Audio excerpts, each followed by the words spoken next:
Video back on. We're going to concentrate on the work of a man named George Boole. That mark is deceased. First name is George. And George was active. He was a self-taught mathematician. And he lived in the 1800s. I think most of his work was done around 1860.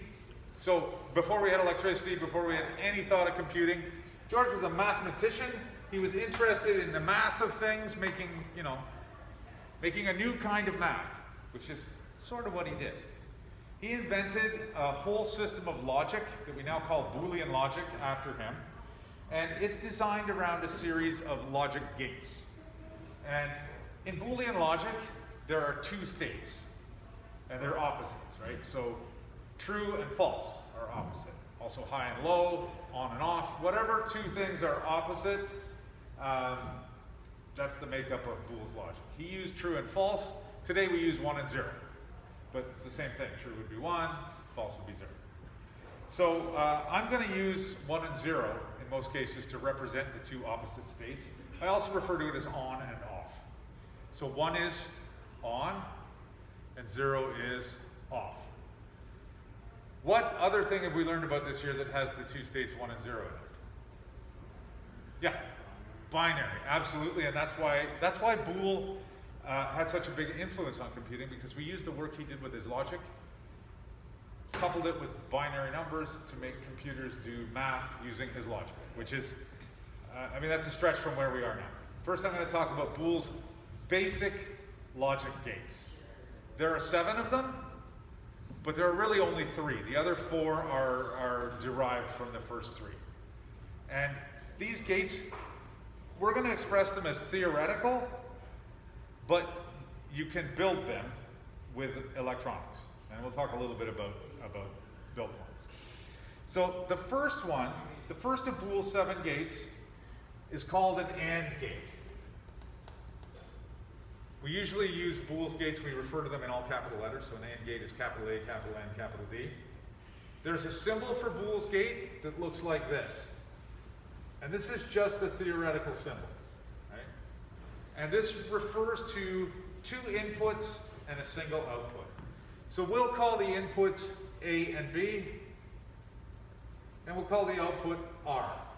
So A and B are inputs, R is the output, R for result.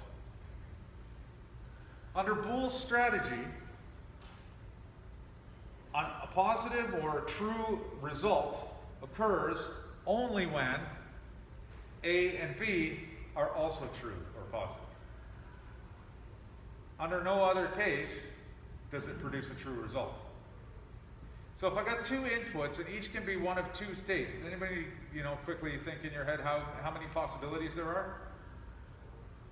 Yes? 4. There are 4 possibilities. And we can list these possibilities in a chart. So this is a chart. Okay, so A and B, well, they can both be off. A can be off and B can be on, or 0 and 1, or false and true. A can be true and B can be false, or they can both be on, or true. This shows all 4 possibilities given a 2-input gate with a single output. And we always list them in this order just for convenience sake, but it wouldn't matter, it's still the same. So an AND gate will produce a positive result when A and B are both on. 1. Under every other case, it's a 0. This chart represents the performance of this gate. This gate is the most basic of Boole's gates. This chart is called the truth table. And that goes back to the fact that Boole referred to them as true and false. So the truth table just told you when it was true or when it was positive. That's why this is called the truth table. This is the truth table for the AND gate. Now, real-world application of the AND gate, there's a great one in industry. If you are operating a 2,000-pound press that makes, car doors or license plates or something, you put the metal into the press, you activate the press, 2,000-pound weight comes down, crushes the metal into the shape you want. What's the danger? Part of the operator could be in the way of that thing. So what we do is we make a system of switches that has two inputs for two-handed operation. Usually they're separated, so the operator has to push switch 1 and switch 2 before the press comes down. Why is that helpful? Well, if the operator is standing back here activating these two switches, there's no way any part of their body can be under the press. So this is a real-world application for the AND gate, and it's very common in industrial settings. So it's called two-handed operation. If button A and button B are pressed, it'll come down. If button A is pressed and button B is not pressed, doesn't come down. If button B is pressed, button A is not pressed, doesn't come down. Don't press any buttons, doesn't come down. Real-world AND gate. Everybody understand the AND gate? Okay. So let's talk about Boole's next gate. I'm going to erase my truth table. I use the same truth table to describe most of the gates. Boole's next gate, you don't need to take notes, by the way, guys. I have a note for you in the hub. Boole's next gate is called OR, and it has a slightly different symbol. Looks just like an AND gate, except it's got a dent in the back end. It's got two inputs, A and B, and a result as well. So same as AND gate. Boole's OR gate will produce a positive, like the name tells you what it does, right? Boole's OR gate will produce a positive result if input A or input B, or input A and B both are on. So if they're both off, it's off. But if either one's on, it's on. And if they're both on, either one is on, so it's on. So Boole's OR gate will produce a positive result if any of the switches are on. We have a common real-world application for this as well. If you've got a hallway at home or a stairway, there'll be a switch. Let's use stairs. There's a switch at the top of the stairs that turns the light on, and there's a switch at the bottom of the stairs that turns the light on. If either one of those switches are on, light's on. Why is that? So you never have to go up or down the stairs in the dark. So you can turn the light on from the bottom, so you can go up with the light, or you can turn the light on from the top, so you can go down with the light. Real-world application for OR logic. Everybody got OR? Okay, we'll look at Boole's third gate. This one's different. Got a completely different truth table. This gate is called NOT. N-O-T. Again, all in capital letters. This is the symbol for the gate. What's the difference between this gate and the other two gates we talked about? Yeah. This one single input. This is a one input gate. So I have A, and I have my result, but we don't usually say it's R for result. We just say it's A, and then we use this little line over top to say it's not A. That's the equational symbol for not A. So, A not. Okay, if A can be one of two possible states, how many combinations are there? Okay, two. It's either 0 or it's 1. Anybody guess what the NOT gate does? If A is on, not A is off. Yeah, absolutely. It just flips the input. So whatever input goes into a NOT gate, the opposite comes out. So 1 turns into 0, 0 turns into 1. No real world application for this that I can think of outside of Boolean logic.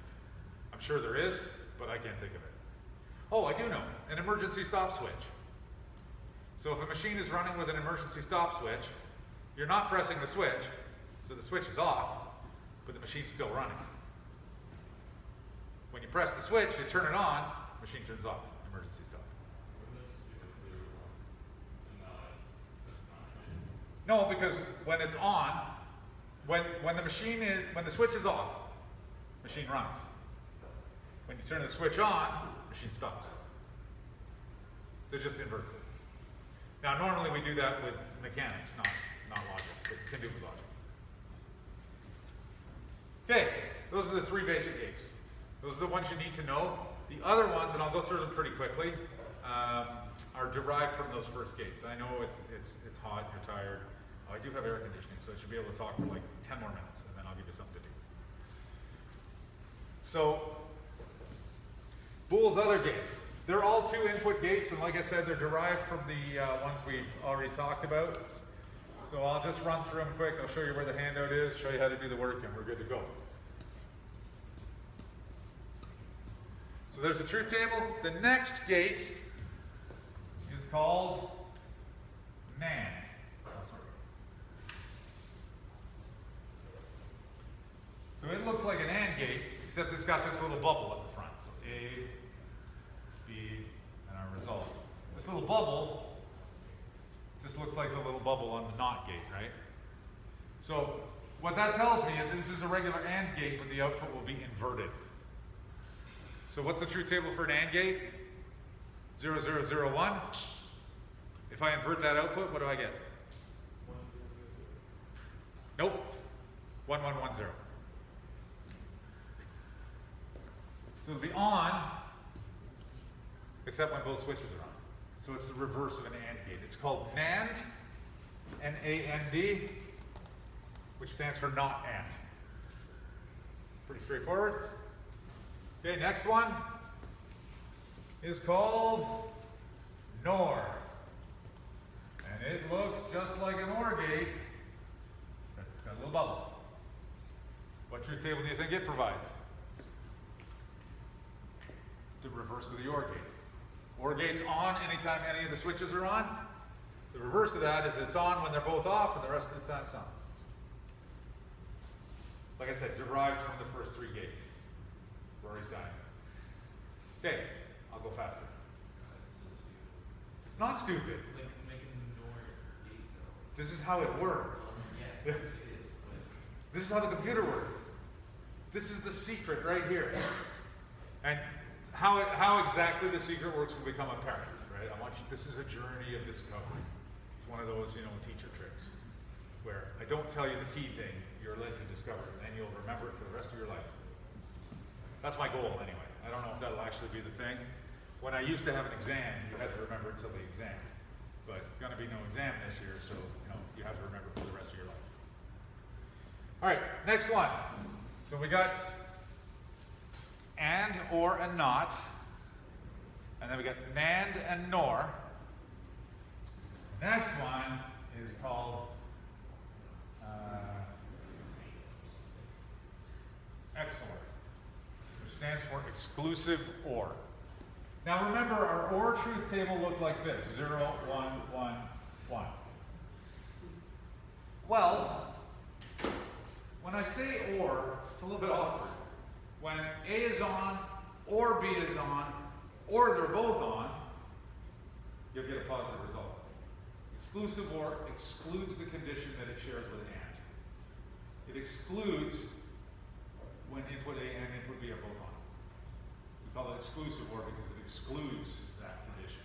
So the truth table for exclusive OR just excludes that condition. You get a 0 if they're both on. This is useful sometimes. Now sometimes you'll see exclusive OR abbreviated as EOR. Mostly you'll see XOR, but you might see EOR. Why? Because exclusive really starts with an E, not an X. Okay, one more gate. Anybody got a guess? No? You're all asleep. XNOR. What do you think that stands for?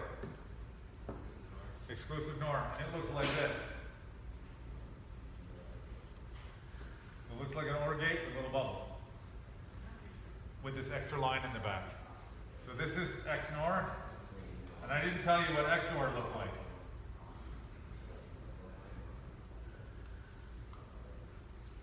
You're not on the phone, are you? No, what's up? Okay, this provides you the opposite of the exclusive OR truth table. So instead of being on when one or the other is on, it's off, and in the other cases it's on. That's what you said? I didn't understand. It's hard for me too. And my brain, I'm old, my brain is less plastic. I can't understand things that have new words. Soon I will not be able to, learn anything new at all. That's why old people listen to the music that was popular when they were 20. It's too hard to absorb new things. Actually, I try and avoid that. Okay, so those are the truth tables. Okay, those of you watching this later, goodbye.